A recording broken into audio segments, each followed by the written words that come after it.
Hey everyone, welcome back to our American journey. This is in chapter 7, and we have a very special guest on this podcast today. We have Tamanna Ramesh, and she is the Director of Global Innovation at Coca Cola and the founder of Spark Coaching Services, right? So I'm very excited to launch the conversation with her, get to know her, understand her life journey in US, how she get the EB-1, what is she doing right now, and what her future plans. So Tamanna, welcome to the podcast. Please, if you can take a few moments and uh, give a brief introduction about you, and then we'll dive into the conversation. Sounds great. Thank you so much, Praneeth, for having me. I'm super excited to share about my journey and use this as also a moment of reflection for me because this is year 10 for me in the US. So it's been an unimaginable journey. If somebody told me where I will be today, 10 years ago to me, I wouldn't have believed it, right? So it's been a lot of interesting things, obviously, both ups and downs. Like you said, right now, I pursue a dual career path. Mhm. My day job is I'm the director of global innovation programs at the Coca Cola Company, which I absolutely love. I've been in the food and beverage industry for pretty much most of my career. So I studied food science and then continued in the food and beverage world.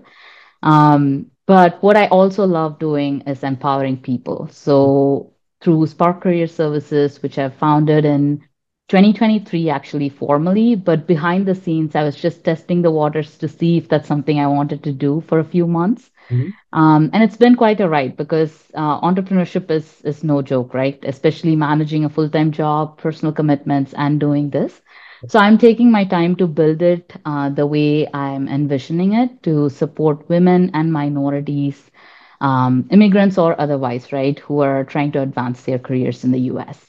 Nice. But I'm excited to dive deeper into several aspects of my journey today.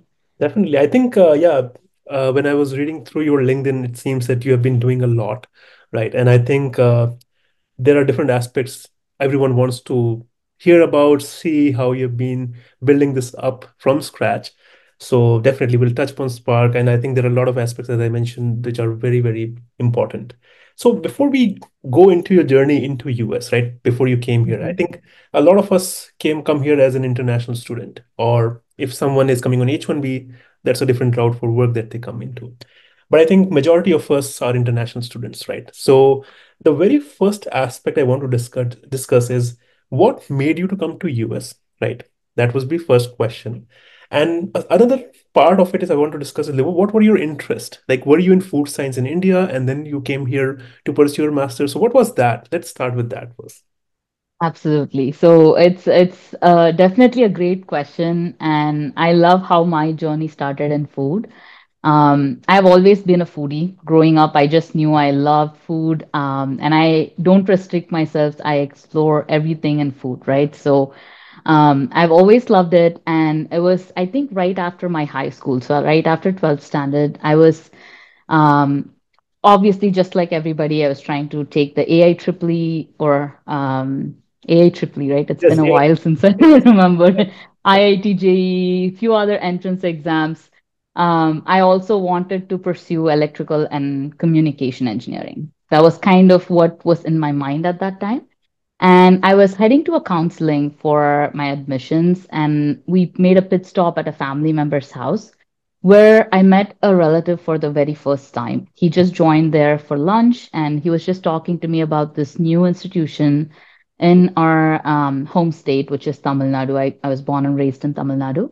So he said something about, oh, they have started a education or they have started a formal education on food processing. It just blew my mind. I was like, oh my God, I love food. If I could just study about food, nothing, it didn't, I didn't think anything could be better than that. So I was just like, it was kind of love at first sight, love at first hearing or whatever. But I just loved the idea of studying food. Just went with it. I didn't even go for the EC counseling that day. I said, I've decided to change my mind. We are going back home. We are going to figure out how I can get in there. So the institute I studied in, its name is National Institute of Food Technology and Entrepreneurship Management. Nice. And I was in the second batch of that program. So nobody had graduated. There was no clear career path. Nobody could even predict how much you could earn, what jobs you could get, because it was just so new. Right. But in my family, I grew up in a very unconventional family setup. Passion was first. Nobody told me like you need to become an engineer or you need to go into the traditional ways of making money. In fact, every member of my family just went with whatever they liked. My mom ended up studying law. My uncle is a journalist. My grandfather, actually in his 80s, was trying to collaborate with some scientists to find solutions for water pollution in our hometown. Wow. So everybody are just like I think followers of hearts in many ways. So that made me be unafraid to like try something new. Um, and that's where it started. And I think to answer your question, I did move to the US as an international student because I was in the second batch and I realized that Indian education system for food engineering wasn't as mature. So I was not getting a lot of depth in education that I wanted. At that time, it was kind of an amalgamation of chemical engineering, agriculture, and a little bit of elements of food technology. Mm. So US is obviously one of the countries where food science is a more mature education pathway, even though it's one of the very rare ones that people choose to study here. So I learned about, I think, US education for food science from one professor in US who visited my alma mater and delivered a lecture. So Mm. I was like, oh, I want to figure out how to go to the US and study. So it was never about, coming here to make money, build and have a house, build my American, traditional American dream. It was Right. about figuring out where this path is leading to. Right. Wow. And I think it takes some guts because when we were researching about colleges or giving these exams, the whole idea behind pursuing something is what is the placement rate, right? How many people get placed after completing a degree from a college? And I think that mindset still prevails in most of the India, right? And going for an AIEEE counseling and then stopping out there and then going back to a different route altogether, that takes some guts. So, like you mentioned that you were a foodie, right? Yeah. But was there any, during your upbringing, is there any kind of effect like food was the priority for you, or how does food science came into you to pursue something like that in India? Like, what was the motivation? Absolutely. Great question. I think my ancestors were all like into agriculture. Hmm. So 3 generations back, everybody in my family, both maternal and paternal side, were all like farming. Agriculture was the foundational profession, Right. which again, as in the past 3 generations, we all took several different paths. Hmm. Somehow, I think getting back to it, I mean, I had the privilege of meeting my great grandparents, or at least my great grandmom, actually, from my dad's side, and her sister and husband. Uh, as I was growing up. So I've visited farms, I've seen things like that. So for me, I think agriculture wasn't as glamorous to study. I was not excited about it. But the whole idea of food processing was a little bit beyond that, right? Like, how do you feed the world? And there Hmm. was so much of, I mean, food is such a multidisciplinary field. It's unbelievable how many subspecializations we have within that. Right. Because if you think about what's your, I guess, let me ask you, what's your favorite food product that is a packaged product that you buy from the store? That's a great question. I think when I was studying here as a bachelor, not married, I used to get a lot of these cut vegetables, right? The frozen ones, because that was so easy. Like you open them up, put it into a Yeah. broth, and then you're good to go. Yeah, so I mean, that's one of the great examples, right? Convenience is what we Yeah. drive. Comfort is something that we drive. Right. Even if you're far from home, if you can get I mean, for me, growing up, I was brought up as a South Indian, so a lot of South Indian things still like tick my taste buds. So I try to go now and then, get a pack of sambar, just heat it Right. up, feel great. Yeah. I think comfort, convenience, and if you think about safety of food, right? Back in the day, we lost a lot of food to food waste because of shelf life issues. Yeah. So preservation, I know there's a lot of bad perception about food processing and preservation, but we are a planet of 8+ billion people, or almost 9 billion people. So feeding everybody with the resources we have is something I personally find as such an exciting space to be in, right? Like how do you, and there are so many problems, and I don't deny that everything is, like I'm not saying everything is perfect, but when there are so much problems, it's just also exciting because you can solve for so many things, you can innovate for so many things. So I think it was a little bit of my historical family background, but also just enjoying food, thinking about studying as like something I wanted to enjoy was a little bit of what pushed me into that. Because when I thought about ECE, it sounded like I was always topper of my class. It's not that I was afraid to study it, but it didn't sound like I would want to just wake up, go and study Right. electronics, right? That wasn't how I felt. So, yeah. That's awesome because generally speaking, like as I mentioned before, for me it was okay, I have to do a bachelor's and then figure out from there, right? So, Yeah. but taking up something that you really love and have passion, and I think it's also going back to your ancestral thing, right? Because agriculture was your thing. So food is kind of the priority for the home because you have to make, you have to do the agriculture, you have to get the meet the demands to all. And Hmm. I think agriculture in is the India's biggest employer, right? Because so many Absolutely. farmers are there. And sometimes we see stories which are really sad because not everyone can produce that much or sell that much, right? So I think getting that background, understanding that uh, problem, and then going into food, I think that delivers the passion really well. So coming to this part, like when you completed your degree, right? So were you looking for jobs in India, or like you had your mind set to coming to United States and getting a master's here? So I think for me, I don't think job was something I pursued at that time. I knew I still had to get more depth of education. And I wanted to also explore what's outside. So I also will give you some context. I was 13 years old when I told my parents I want to go to a boarding school Wow, outside of my hometown. And nice. they let me choose where to go and study. I think that's when they let me decide for myself what I wanted. That was the first ever time in my memory, if I go back, they were Mm, like, okay, we'll show you like 10 different schools. You pick where you want to go. From now on, this is all going to be your path. mm, So I think that made a lot of these. I think the courage came from starting early on to like figure things on my own.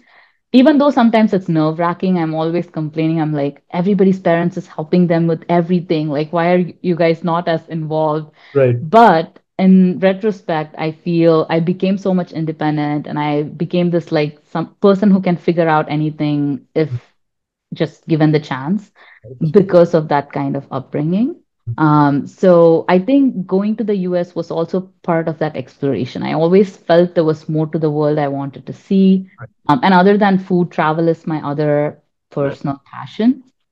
So I felt I don't think I was married to United States as the only country to go to, but I was clear that I wanted to go to an English speaking country because I'm not a language savvy person. I mean, living in India, I could never pick up Hindi to begin with. Right. So even though I travel so much within India, it's like picking up a new language is not my strong Right. suit. So I focused on obviously US, UK, Australia, Mm, then narrowed it down to US because again, it's just so many universities, so many options, and it is a land of opportunities, right? For those who want it, there's still options to work on. So that's awesome. And I think that leads to one aspect which I think a lot of people, because I think in India also now people are getting over that feeling of just becoming an engineer and doctor, right? yeah. Because I see a lot of people are starting their YouTube channels and they're doing really well in India. And I think now also people like are exploring other paths, right? So Mhm. let's say if someone wants to pursue food science in India, for example. So apart from the institute that you graduated, are there new institutes come up in India? And if yes, like is there any exam that you have to give, or how does all that work? Because I think that could be a really relevant section for a lot of people to understand. Great question. So, historically, IIT Kharagpur is one of the few IITs, actually, I think one of the only IITs which offers a food process engineering curriculum. Mhm. NIT Rourkela in Odisha is also offering food process engineering right now. So these are the two, I think, the traditional national institutes which are offering. So the institute I studied in is also a central government backed institute, backed by Ministry of Food Processing Industries, and they have a sister institute in Gurgaon. The same name, National Institute of Food Technology and Entrepreneurship Management in Gurgaon and Tanjore are the two institutes. And the other one, legacy one, is Central Food Research Technology Institute. I think I got the abbreviation right, but it's CFTRI, which is Interesting. also a great school to consider. I think these are the more reputed, popular ones that most people go to. I also recently learned ICT is a good option in Mumbai, Institute of Chemical Technology. They also offer food. I think usually chemical engineering or agriculture schools offer like some variation of food right now. Wow. And all these state universities, like Tamil Nadu Agricultural University, any sort of agricultural university specific to regions are also offering these courses. Interesting. Interesting. Yeah. That's good to know. That's really good. And so, and let's say if someone pursues that, because you wanted to move to an English-speaking country to pursue further, like get more depth in the education. But let's say if someone wants to pursue a career right after their degree, I do you think there still are plenty of jobs in India? Like for example, in food science, food technology? I think there are, but like every other, I don't know, non-IT fields, it's not the most lucrative profession in India. I think what I've been seeing and hearing from my peers and recent graduates is they start out between like 20 to 40,000 rupees. And the other challenge is also most of the food manufacturing facilities, both in US and in India, are in very rural areas, right? Because they don't want high, That's expensive rent. locations and stuff. So even if it's Chennai, it's like an hour from Chennai is where the location is. Got So it. again, for at least what I've been seeing is for women, it's becoming more and more challenging because they're trying to balance like family life. They want to have schools nearby, Right. and they don't want to relocate or travel like an hour to 2 hours every day. So it's been definitely a bit of a challenge in India. But teaching is obviously one of the, I think, good options as well.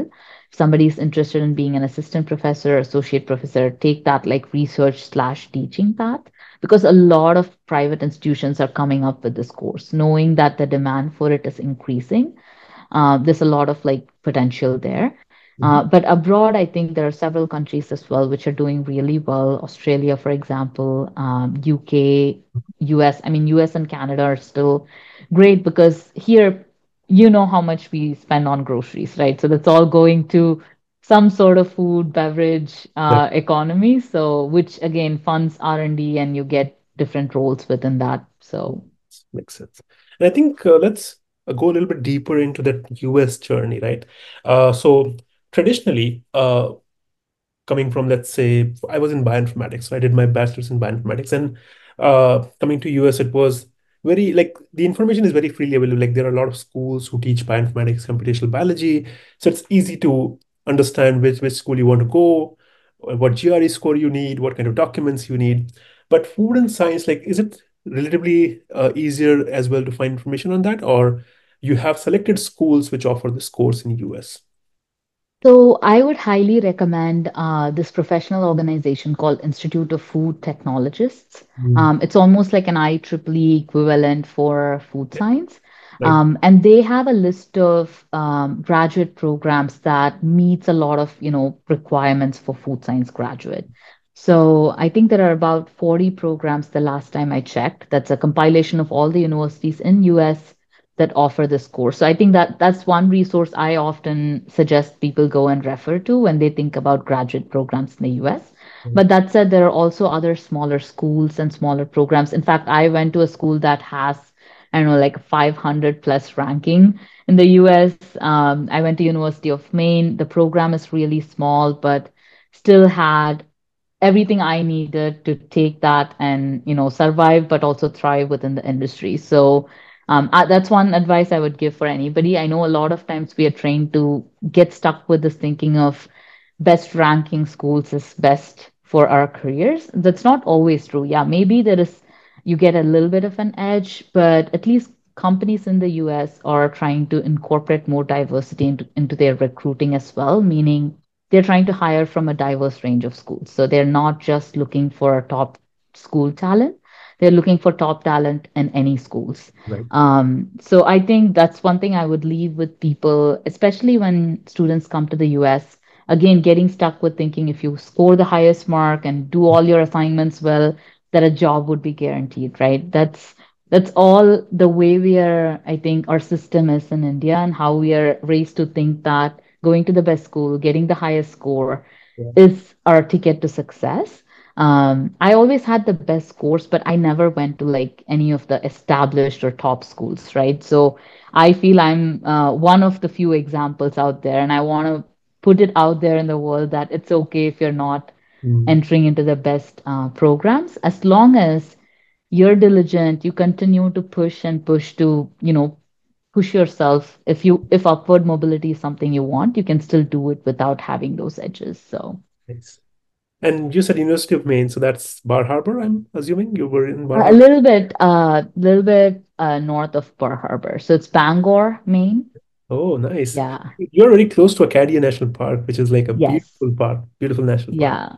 Yeah. Nice. Yeah, I've got a chance to visit Acadia like a couple of times, and every time it was really beautiful. Like the weather and the things to do, hikes are just amazing there.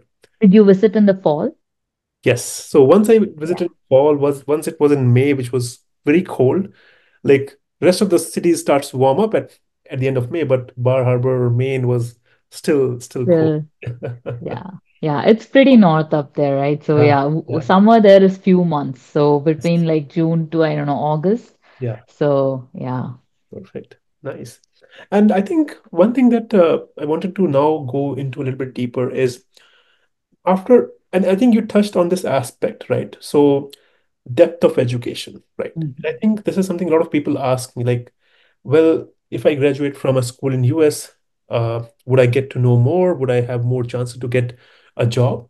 And I think I kind of give a very similar reply that it all depends on you and how well you Mhm. do, right? Yeah. Because the courses here are in depth, are more practical, but it's I think you kind of put in the right frame that people or the companies here look for talent everywhere, right? If you Mhm. can pursue your talent, if you can push your limits, you'll have a better chance. But coming to that same aspect of depth in food science, do you like because in India you felt that the depth was not there. So did you felt that you were getting more depth education or more advanced education per se here in US? I think more than depth, I think there was so much of practical learning, right? Which I don't want to say lacked in India, but the Indian system is just set up for a different kind of training where knowledge is a priority. You have to know as much as you can to be that subject matter expert. Mhm. I think here the reframing for me personally was just understanding the foundations and being able to apply it to different things. Nice. So my curriculum was not where I had to learn and remember things. Mhm. Actually, where I didn't have to study, but I had to learn. I just had to learn how to apply. Mhm. That set up a good foundation for me to transition into the industry where I had to apply a lot of foundational principles to so many different problems I was solving, right? So I think there's just foundational variation in how education is delivered, which I absolutely recommend for people who want to get that kind of an understanding and experience, if that's something that they can afford to pursue and want to, take the chance, knowing all the risks Right. associated with visas and stuff. I think it's still a great opportunity. Makes sense. And I think this is the fall year. Like a lot of students must have joined their universities, started their new life in US or other countries or in India. I think one thing that I wanted to ask you is when I came here, I was, I think, less educated on the immigration. So, and the perspective I came here with is like, okay, I'll do my master's and go back to India. I think most of us come with that Um, perspective.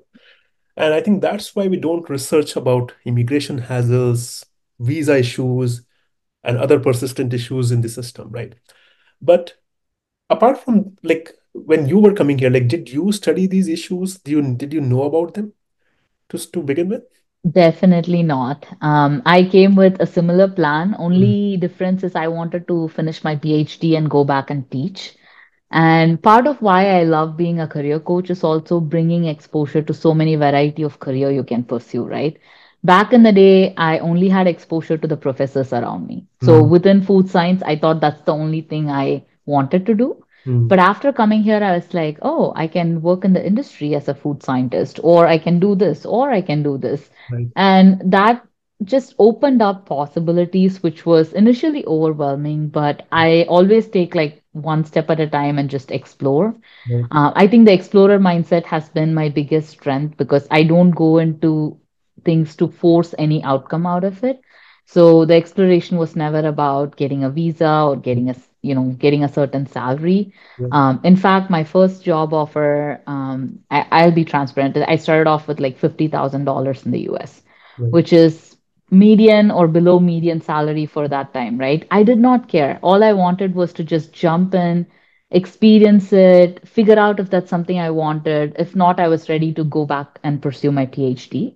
Right. But I was fortunate that I actually enjoyed the industry more than academic research because I could see the outcome of my work like in weeks and months rather than years and even decades, right? So for me, that immediate gratification was something that I just liked, and I could solve a lot of practical challenges that was not very theoretical. So I just realized that I liked it. And that was also a push from my dad at that time because I was telling my parents, I was like, I'm not going to get into the industry. I don't even want the OPT. I'm going to go and do a PhD. Mm. And my dad challenged me at that time. He was like, first, you've studied for 6 years now. Yeah. First, see what you can do with that. See Yeah. if you like it. Yeah. Right. And the thought also was, okay, we have the OPT, so why not try it out? Right. So I went into a complete exploratory mode. I had no idea about H1B. I mean, Yeah. some idea about that I would need a H1B at some point. In fact, my first job did not even Oh, offer yeah. sponsorship for H1B. I just took it anyway. I was like, well, I'm going to take it. I like the job. I like the people. Yeah. That was my baseline like decision making. But I think it was in 2019 that I first learned about Visas. EB-2, green card, visas. Yeah. Thankfully, right at 1 year into my role in that company, they decided to agree and sponsor for the H-1B visa. And I got it in the first lottery as well. So it was That's awesome. I mean, back in the day, it was not as big of an issue, right? One in three people probably got it versus now it's ridiculously unfortunate. Yeah. But yeah, so I got the H-1B. Then I was like, that's when I transitioned from that small family-owned business to Kraft Heinz, which was my first taste in like the bigger corporate America Right. R&D. Yeah. Absolutely loved that role as well. And unfortunately, that there also I did not get sponsorship for my green card, even though they transferred my visa over. I That's when I started researching. So my I moved to the US in 2014 December. My research started in like 2019 March. Okay. So about 5 years into my US, I'm like, okay, how do I figure out a way to get out of this issue? Yeah. Yeah. Awesome. And I think this is really great that you touched upon it because I wanted to dive into your EB-1 journey, right? Because Yeah. a lot of us, when we come here, I think we discussed this, that we don't put a lot of thought into what would be the immigration journey ahead. We say, okay, Yeah. we'll do our college, we'll go get our OPT, maybe start working for a company or a research institution, and then figure out later. But now I think when I talk to people, I tell them, figure out that part first. Like, what would be your journey? Like, what exactly Mm. coming here for? If you're coming here to stay long term, make a plan for it, because otherwise Yeah. you'll be just lost in these very visa and immigration hassles. And I think this is a great pivot point to start discussing that. So I think it resonates really well with me because in 2019, 2017, I got my first H1B stamping done. And then I thought, okay, well, now it's for 3 years. We'll figure it out later. When it came to 2020 or 2019, when I had to reapply for this stamping, Mhm. that's when I saw my HR came to me and said that, well, we should file for your EB-2. And then I like, okay, what is EB-2? What is EB-1? What is EB-3? Like, then I started Yeah. researching about this. And then when I was researching about this, I told, okay, this is EB1. It has no weight. Why I can't file in the EB1? And they said, oh, you don't have a PhD. Right. And I think you touched upon that when we were discussing before starting this, that a lot of people have this myth that PhD is a requirement. So how did you bust that myth? Like, what was your process into understanding EB1 and busting and or maybe swimming through those myths and then finally arriving at the destination? So how did you do that? Yeah, in fact, I think for me, okay, I'm going to dive into a few pieces of it because it's a very interesting journey of discovering it. The first thing, I never believed that you could do it without a PhD because I couldn't comprehend that extraordinary ability or outstanding, Mm. being an outstanding researcher, either EB1A or B, either would Right. be possible without having a PhD because that's just the myth that was so prevalent Oh, and yeah. it's so easy to fall into what you don't have, right? Yeah. So I was like doing some research on it. At that time, I think in 2019, I hadn't still thought as much about EB1. I Mm. was just trying to do the EB2 national interest waiver because my company at that time needed me to stay with them for 3 years Okay. before they could assess and tell me whether or not they can sponsor me for my green card. Mm. So I got a little bit nervous because that would be end of my H1B 6 year period, right? So I was like, yeah, I don't want to wait till like end of it to figure out whether or not Right. sponsorship is possible. So thankfully, unsolicited advice from a fellow Indian professional in our field and in my food science field came very handy because I was at that time, again, visa was not a priority, right? I was involved in professional organizations, I was volunteering, I was taking on leadership roles. And there was this volunteer meeting for which nobody showed up except him and I. And Oh, he just started asking me, like how Indians have sometimes not as much of boundaries. They just go right into which visa are you on. yeah, So yeah, he yeah. asked me that, and I felt so awkward. I was like, why? Like, we are in a volunteer meeting. Why are you asking me about my visa? Why do you care? What is in it? I was just like furious, but I was trying to be calm and just tell him because I didn't understand why he was asking, right? So when I shared that, hey, I'm on my H1B, but right now my company is not sponsoring my green card, Yeah. so I'm kind of in that phase. He was like, oh, you should totally do NIW. Right. And I was like, what is it? What are these letters, right? Like I had no idea. Yeah. So I went back, started researching and Googled and found an attorney, the Chen attorneys who are Yeah. specialized in NIW for researchers, right? I found them, they had this like approval or refund option. So either your case gets approved or they refund the entire lawyer fee. So I was like, huh, that's not bad. It's like a safety cushion underneath. So why not try it out? So in fact, I was very rash at that stage. I'm not somebody who goes deep into like figuring out all the details. I'm more like, oh, let's try it out. It works. If Yeah. it doesn't, great. So I just ended up sending my profile to them. They were open to working with me. So I got my NIW done first. Mm. And I think right after that, I got a little bit of that motivation to figure out, oh, What is okay, maybe, yeah, maybe this worked, maybe EB1 will work, right? So that's when I think 2020 February is when I got my I-140 for NIW approved. nice? And then I started looking into EB1A as well as B. Mm. And all the attorneys I consulted, I think I consulted at least 3 to 5 from what I can recollect. Everybody said my chances were like 0 to 5%. So Yeah. nobody had confidence. They wanted me to go write more papers, Mm. do either patent or any other sort of credibility building work. So at that time, I took it on my personal effort to say, you know what, I'm going to go ahead and apply anyway. If Yeah. I get rejected, at least I'll understand why I'm getting rejected better. So Excellent. my plan was a two-pronged plan. Plan A was I apply and I knew I will get rejected, or I believed I'll get rejected. So I already started saving money for the second time of applying. I also negotiated with the attorney for free refiling. So they would not charge me again if I got rejected and applied again. That's one advice I'd give to people. Just negotiate that early on Yeah. so you have that covered. So my plan was okay, I get rejected, I either move to Canada or I'll try again. So that was like the plan B. Right. Um, Fortunately, in the first attempt, in fact, I didn't want to even pay the premium fee because I was like, I'm going to get rejected. Why do I need to know that immediately? So let them take their time. Right. But I think I applied in November of 2021, Mm. and 2022 January, I decided to expedite it because I could not. I was Yeah. going in this dilemma, right? Like, is it going to get approved or not? Should I move to Canada or not? And I also was parallelly applying for my express entry. Right. So I ended up just deciding to pay the money and put it to rest. Within 3 days, I got my approval. So it was like 1 a.m. at night when I opened I keep, refreshing the USCIS Yes. portal Yes. for case. I even at that time I used to remember the number by heart because Yeah. I'll just put it Yeah. and Yeah. I'll be like, okay, what's happening? What's happening?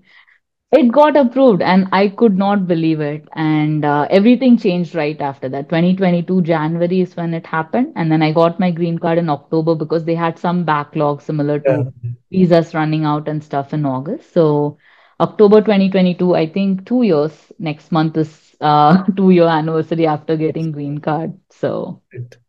yeah, I think one thing I wanted to ask, because in 2020 you got your EB2 and IW approved, right? So yeah, you still took almost a year and a half to prepare for EB1, right?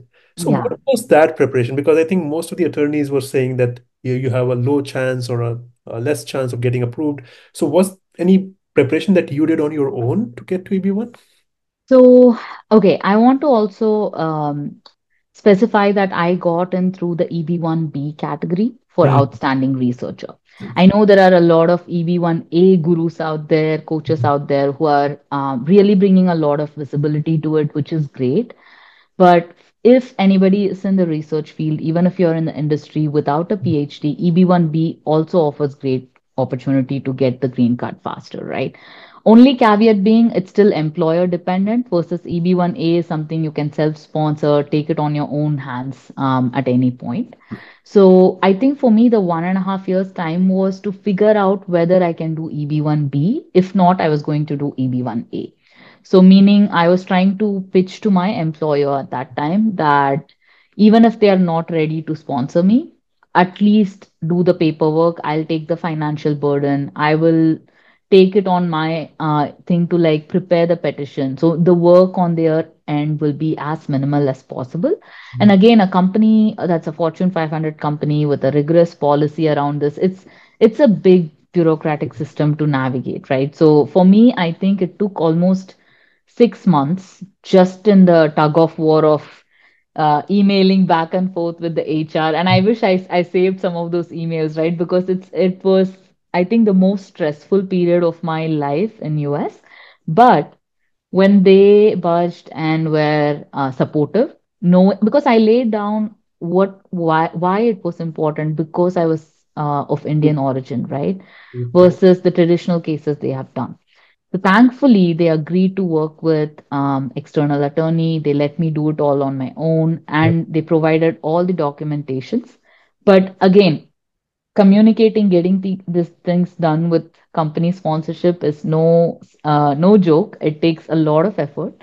Yeah. So it took about 6 to 9 months just figuring if that's possible. But parallelly, I was also preparing for my second attempt because like I mentioned to Yeah. you, my in my mind I was like, first is going to fail, but we are going to get the second one right.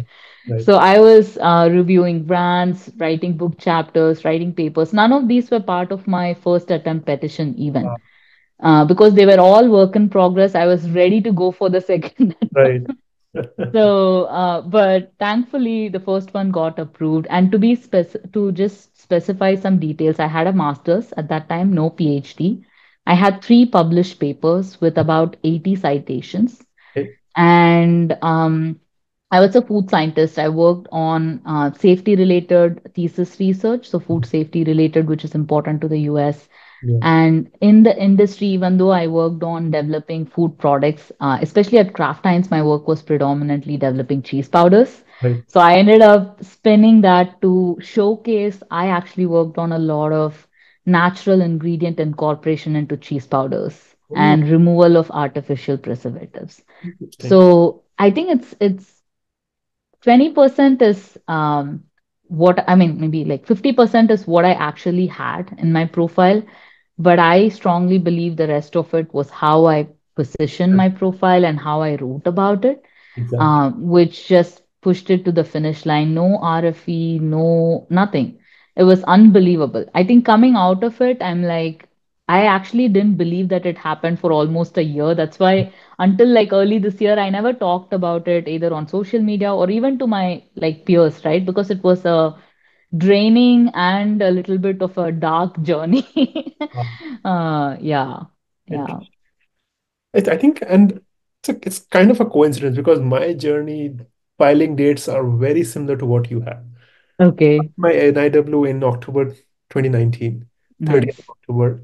Got my approval in April of 2020, right at COVID. Yeah. And then for a year, I was not doing anything because I was not aware of EB-1's possibility without a PhD. Hmm. And suddenly, one of the lawyers I worked with, I think it was uh, in Atlanta. No, not Atlanta. Sorry, they were in Michigan, and Okay. I told them they gave me a call and said, "Well, we can file an EB-1 for you." And I was Mm, like, I don't have a PhD. That's what was my first response. And they said, "Oh, you don't need a PhD." And that they were the first source of information to me I see. who need a PhD. And then I drove up to their office in the COVID time. They had this small meeting. We discussed a lot of different things, how we will pursue it. And then a year later, same dilemma, EB-1A or EB-1B. And I tried to convince my like employer as well that you can file my EB-1B. And they said, okay, we'll do that, but you have to bear half the cost.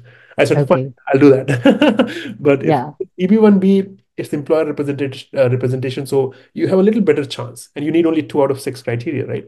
exactly. So Yeah. finally, the thing was that okay, I'll go with EB-1B, but my EB-1A application was also ready in case something goes wrong with Yeah. EB-1A. So Yeah. finally, I think it's very similar. Even my dates, just when you said it, I think I applied in 2019, but my approval came through in 2020 Feb or oh, it's all blurry, but I think it's yeah, very similar to your right, timeline. right. Very similar. Because And yeah, I applied for EB-1 in 2021 November, 18th of same, November. same. Wow. No, But I yeah. filed in premium processing. I was like, I can't wait for that much. I want to know the decision right away. So, Yeah, and I think it's a question of okay, especially you were also in a non-IT field, right? It's a question of you're bearing the expenses. It's a lot exactly. of burden if Yes. you're not, and I was not making six figures until like 2 years back or something. So it's like Right. Right. never a place from okay, I have a lot of money, let me go spend on it, right? It was like trying to manage cost of living in Chicago with all these things and other personal stuff. It's just like it can be very stressful. Yeah, Interesting. And yeah, I also got my green card in 2022 April. So, and you got yeah, in. that's awesome. Yeah, that's awesome. Yeah. So, I think let's touch upon because you mentioned that you had 3 papers, 80 citations, right? I think this is where a lot of people will have interest in what exactly were you going after, like which criteria, right? Because Yeah, the the word in the space is like you need 200 citations, good papers, high impact papers. And PhD is definitely a myth that has been going around. And some people, to be very honest, get offended who have PhD. They get offended when we say that, oh, you don't need a PhD. They said, why are you yeah, saying that? yeah, Well, we are not saying you shouldn't have a PhD. PhD is more of a passion yeah. project. It's tough. It's very tough to do a PhD. But if you can get something without a PhD and make maybe go a different career line, why not? Right. So that's our Why aim. not? Yeah, So what will your profile look like? Like what kind of niche you were targeting? If you can really like tell us the criteria that you targeted, that could really help a lot of people in this domain filing for EB-1. absolutely. So for EB1B, I targeted the scholarly work Hmm. as well as reviewing the work of others. At Okay. that time, I Okay. had intentionally started reviewing. When I did my NIW, I learned that that's one of the things that's almost like a low-hanging fruit if you intentionally try, right? So I was reviewing for a few journals, and none of this came to me, right? I had to go and figure out ways to be involved, Yes. judge competitions, try to build that brand within the industry and all that happened within a span of 1 year. So it's not even like I was working towards it from the beginning. With Right. the papers, the beauty was I published both my bachelor's and master's thesis work And the citations, I didn't even pay attention for the 5 years after publishing, right? Right when I realized I needed to apply for EB-1, because at that time, personally, I was also liking living in the US, working in the US. So I was like, okay, so far it was more of an exploration. Now I know I want to be here. So how do I make that happen? Yeah. So I think for me also one more thing I wanted to add is I knew one person from food industry who got their EB-1 green card several years ago without any publications or Wow. PhD. Wow. So that was my guiding light because he was an amazing, I mean, he's still an amazing professional, friend and mentor. He told me it's possible, you should give it a shot. And I Yeah. was like, there is no way it's possible. Right. I really wanted to apply and prove that it's not possible in many ways because I was like, there's no way it's possible. Right. So I took it on as like a chance on myself, my profile. But my plan was, like you said, I had EB-1A plan Yeah. ongoing. Yeah. That was my second thing. So third criteria I was targeting was original contributions for EB-1A because at that time, even though I was a senior scientist at Kraft Heinz, which is a great food, I mean, it's one of the largest food and beverage companies, Yeah. I didn't think that would qualify for a critical role Mhm. or a leading role. Yeah. I was leading a category of projects, but it was not like where, I mean, maybe it qualifies, I don't know, but I could not comprehend that at that time. I definitely did not have a high salary, so I knew that was out. So these were the three for EB-1A I would have kind of went ahead with. So for people in the industry, if you're in research or if you could, if your responsibilities are research oriented, even if your title is not, Mhm. there are still ways to see if this EB-1B works for you, as long as you can negotiate with your employer and get them on board. But if it's not the case, EB-1A is a great option for people in industry, whether in research or otherwise. At least three criteria can be, achieved, Achieve. right? With Yeah. some work. There is hard work, there is a lot of stress with it, but if you Definitely. want to be here, if you want to have the freedom to do what Why you not? want in terms of work and stuff, it's just worth it. So, And I think I'll also put a quick disclaimer here that because a lot of people after listening this will come back to you, come back to me, or maybe others saying that, oh, Tamanna did it with 3 papers, 80 citations. So why? Well, might not able to do it. The reason is that there is a Kazarian analysis which looks as preponderance, totality, quality. So niche and the way that you display your profile or position your profile is very important. So just a disclaimer that. yeah. And when I applied, I also knew people with 200 citations getting rejected. Yeah, exactly. So Like, there is no, I think that's why I struggled a lot because even though attorneys gave me feedback to go improve my profile, there was no target of how much I needed how to much? do Yeah, to be enough, right? exactly. So my thought was I was a product developer, I was a researcher at that time. I always have the researcher's mindset. I'm like, this is my minimum viable product. Let me launch it and see True. what feedback is That's coming. If right. it's a no-go, I can work on it after, right? So that's how I was thinking at that time. And the irony was I applied for Express Entry in 2020. I never got it. It got backlogged in the Canada like during Oh, COVID time. yeah, yeah.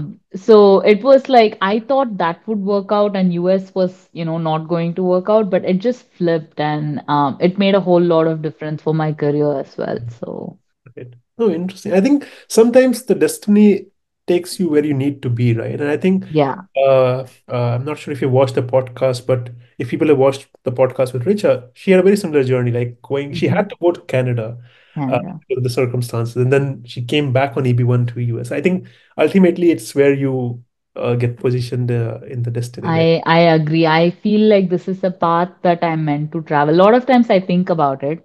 There are some things I miss about my past life in India, but I do not miss a lot of things. I do not miss the patriarchal society. I do Right, not right. miss the conservative environment that I grew up in, which restricted me in so many ways because of my gender.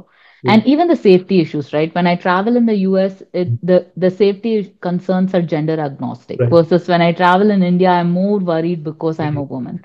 very So true. there are bigger things like that that I am very happy I do not have to go back to.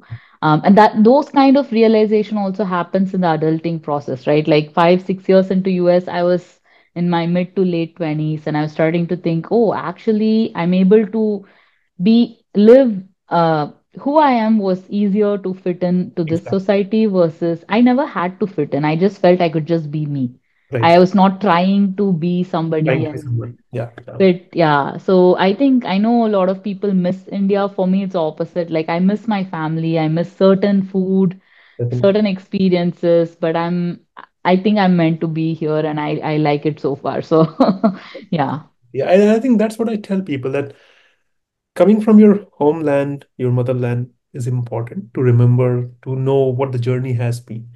But when you are here, you should also respect the country that you are in, because some people just say, "Oh, US is just a bad place to be." It gives, even though they're earning the best of their life, having a very good lifestyle, they'll just curse US and praise India. Yeah. I think it should be a balance, right? Balance. Every Yeah. country has problems, but if you're really happy doing something here, you should praise that part of the process as well. Absolutely. And Absolutely. I think with that, we should also focus on Spark, because I think a lot of people dream about being an entrepreneur, right? Yeah. My wife has a small business. She's an entrepreneur, and I think I love the phase that she goes through. Like, there's so much. Like, a full-time job is like, okay, you go to 9 to 5, do your work, come back, and you forget about it. But setting up a business, a small business, or some kind of a product that you want to sell, it takes effort. It's a lot of work that you have to do. So let's understand how Spark came up. What is Spark all about, and what do you see with Spark? Thank you so much for bringing that up. I think it is my baby right now. It's a 2-year-old baby right now. So it does it to start with, it came from me getting my green card and then being like, now what? Yeah, Because until that point, you're in a constrained environment of working the job that you need to work without trying to do anything outside because your visa doesn't allow that. yeah. Then I was like, I was thinking of two things at that time. I wanted to be a Zumba instructor Oh, because I love that's one of my favorite fitness activities to do. I love the energy, and it's such a mentally relaxing experience for people who enjoy that, right? So that entire room can be energized by the right instructor. So I was like, okay, that's something that resonated a lot with me. The second thing was I just asked my family and friends, I was like, I'm thinking of starting something. I just don't know what it is yet. Do you guys have any suggestions? And they were like, you're already reviewing like tens of resumes every year for all the friends and family that you have. You're yeah, already coaching people on career, visa, immigration, all the things that worked for me. I always try to like see how I can yeah. help others do it a little bit easier with less stress. So that came about as a suggestion from a couple of people. They were like, maybe you should try like a career coach. And I don't think career coaching was what the words they used. They were more like, maybe you should do something along this line, right? So I started thinking and I was like, I'm a very strong ENFJ personality, and that personality is a teacher personality, Right, always trying to figure out how you can teach others. So I knew that resonated with me, either Zumba or this. right, So I started off with the career coaching, but because I just could start, I didn't need to figure anything out, right? So I put the word out for, I think it was November of 2022, 1 month after I got my green card. I was like, just behind the scenes, started with 2 or 3 people, experimented a little bit for about 6 months, and it seemed good. It seemed to come very easily to me. right.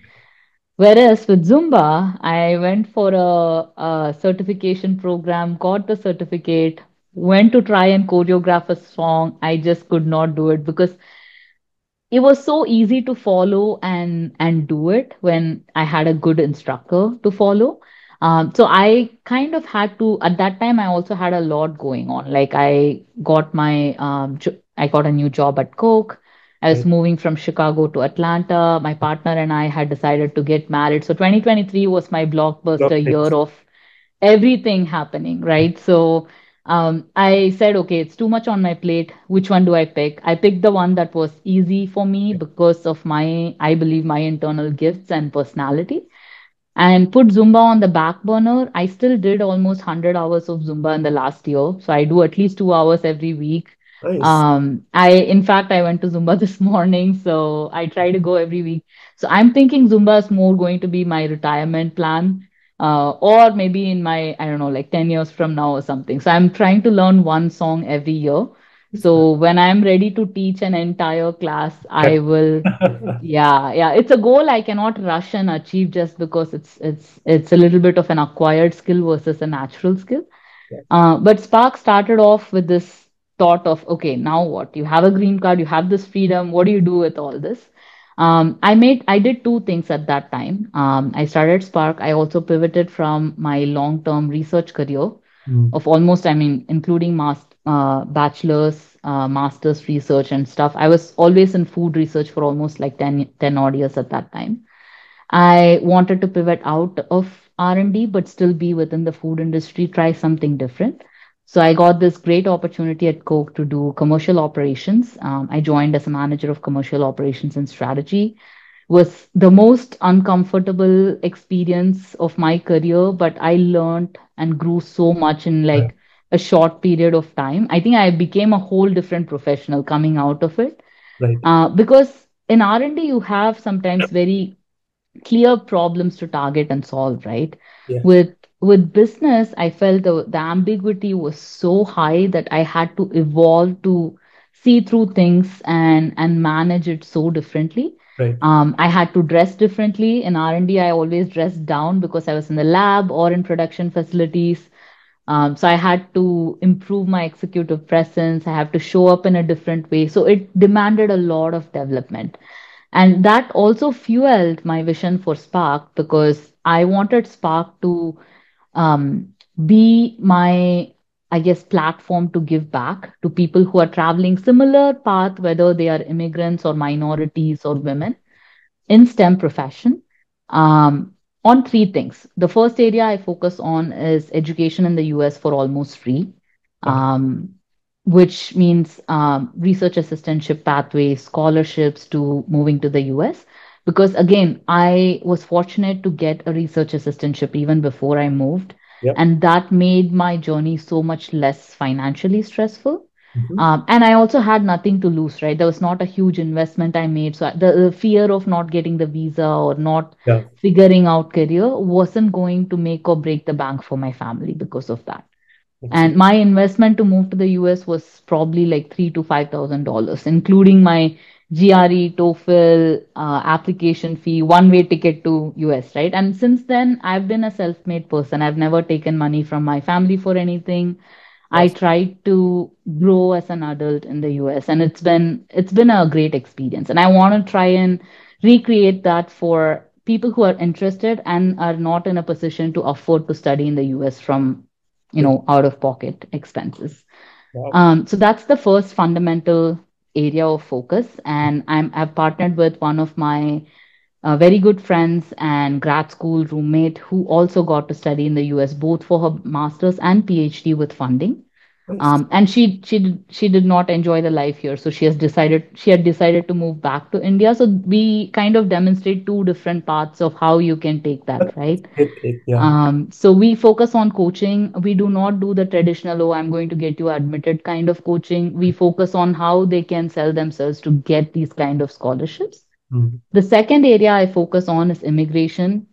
To be honest, it's the most difficult area to focus on because you're playing with hopes and lives for somebody, right? But it's also the most fulfilling. A client of mine just texted me a couple of weeks back that she got her NIW approval. Nice. She is working on her EB-1. And one advice I would give to people who are students right now or coming to the US, I think early on, if I knew all that I know now, 10 years back, I would have aligned my career and immigration development Yeah. together.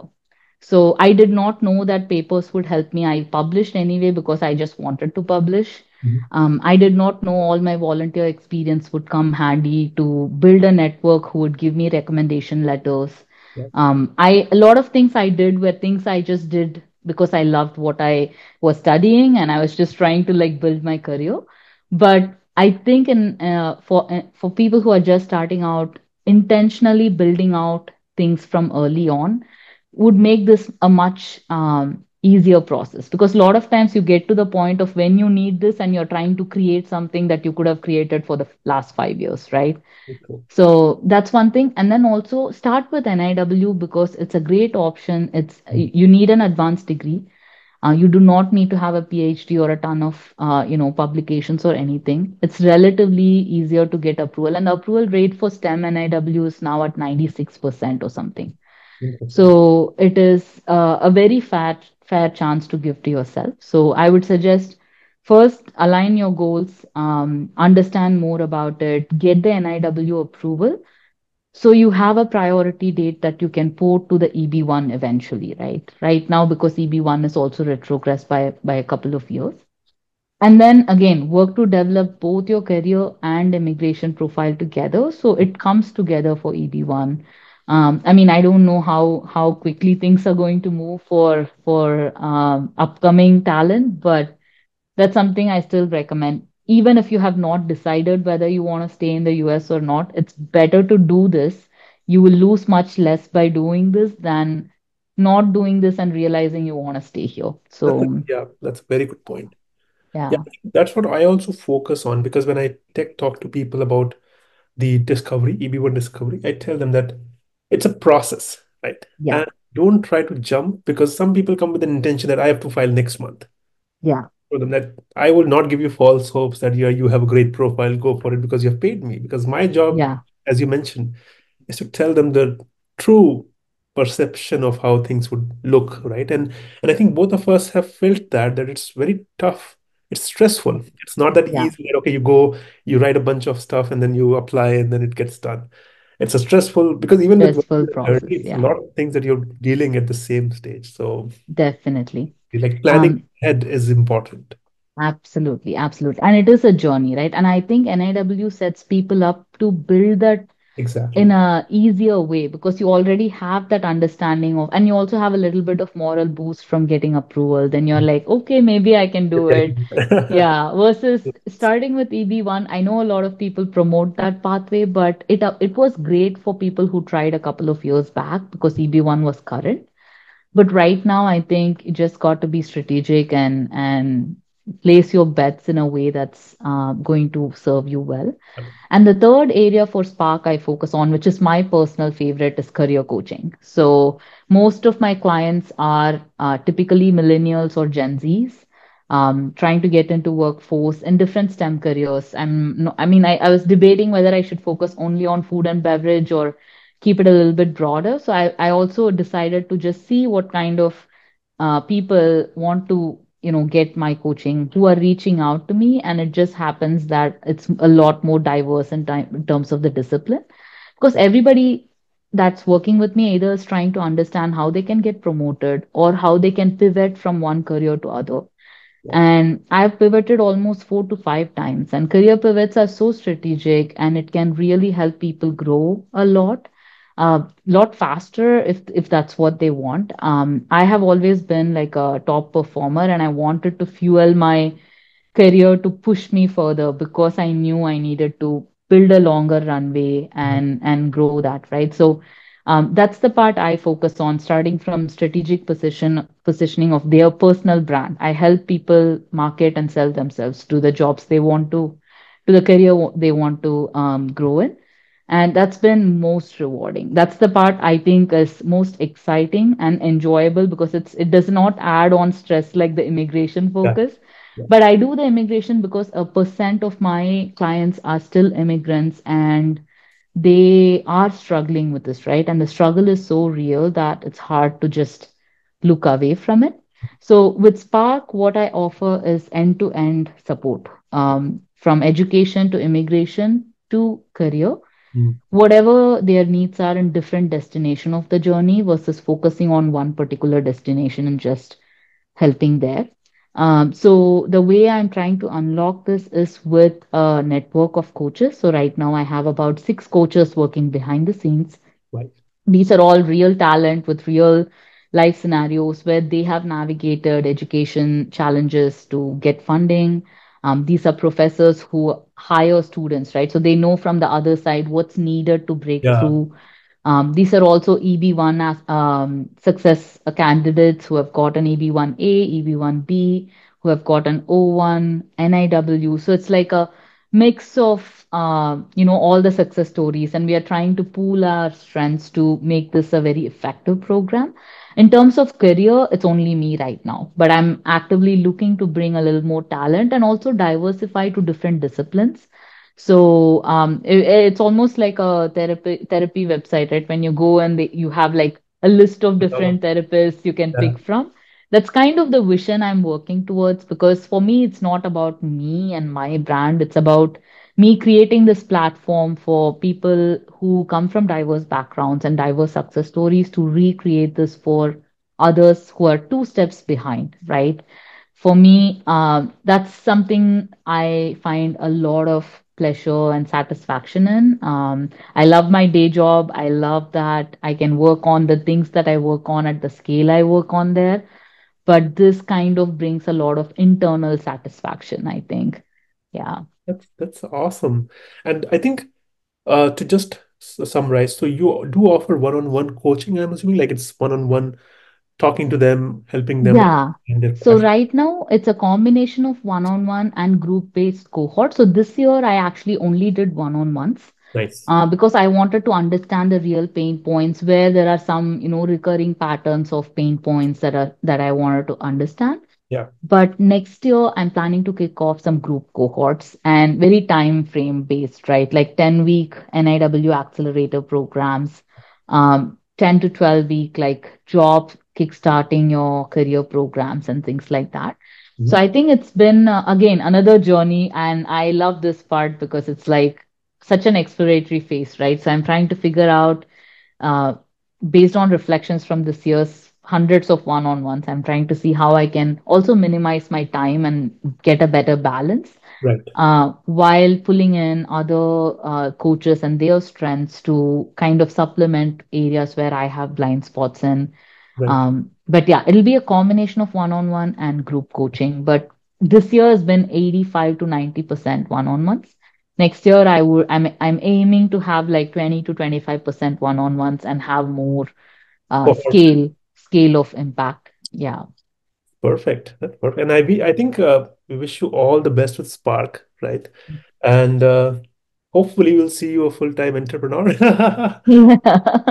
Yeah, it's a tricky. I mean, I've debated about it a lot. I like my day job. I like the stability it gives me. I like the way I'm not the smartest person in any room, right?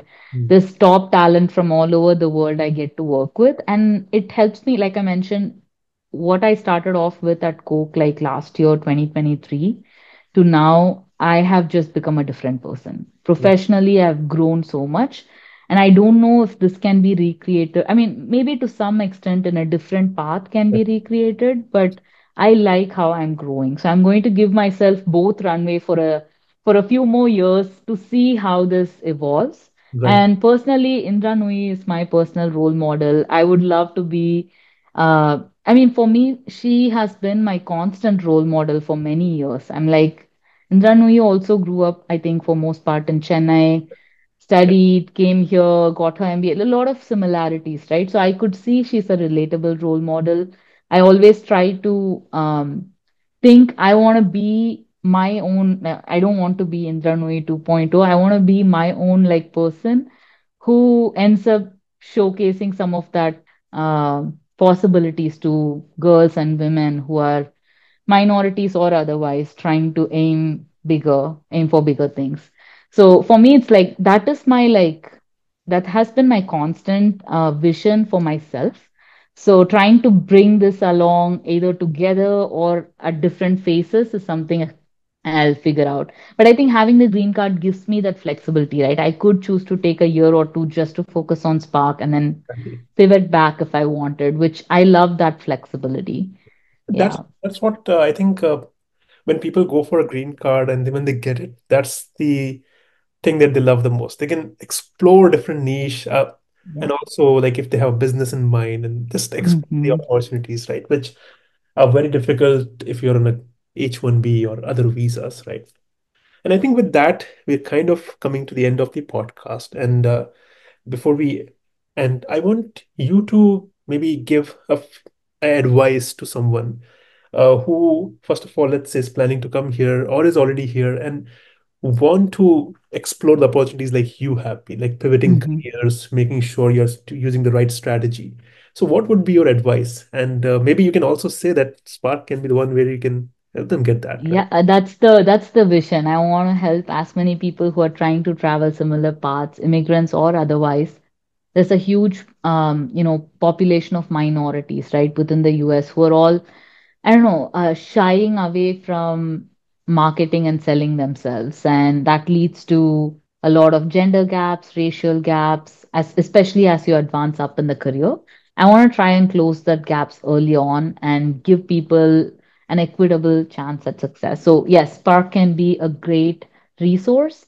But Mm. in general, I think one advice I would give to almost anybody trying to figure out like this path of immigration or education in the US and building a career is, I think, having courage and having that you know, Yeah. um, persistency in trying things, right? None of these things happened overnight. True. A lot of times you look at success stories, you're trying to recreate it in a short span of time, but reality is on LinkedIn's you don't see how much people struggled, how many, I don't Hard. know, like for me, my having constant support from therapists, my family, my support system, my network of friends, and still I had a lot of discomfort throughout the years I was, in this journey of getting to the green card part. And I don't know where to showcase that. I wish I could put that out somewhere so people know that it was not always rainbows and roses. It had its own, everybody goes through their own sets of challenges, right? So having the courage to pursue something that is uncharted, even if it's scary, even if everybody thinks it's not possible, that's how some of the craziest innovation comes to life. That's how some of the biggest success stories come to life. Very true. And the second thing is persistence, because EB-1 or otherwise, even building a career. I Mm. know for me, it took almost 7 years to get to a job that I knew I was trying to push myself True. for. It's not easy in the US. You cannot just expect that you applied for 10 jobs to get like one job that you want. Yeah. That's something I would love to figure out how you can maximize your chances, but sometimes it's not easy. It takes time, and taking things personally and giving up is not going to be helpful, right? Along the ride, Very you true. have to keep pushing. And same with immigration, you cannot believe your attorney's assessment or your own assessment, because the only person's assessment that matters is that one USCIS officer who's picking up your case and Yeah. reading. Yeah. Nobody else can assure you that this is going to be the decision. I know a lot of people are like, oh, if my attorney says I'm good to go, I will apply then. I'm like, why?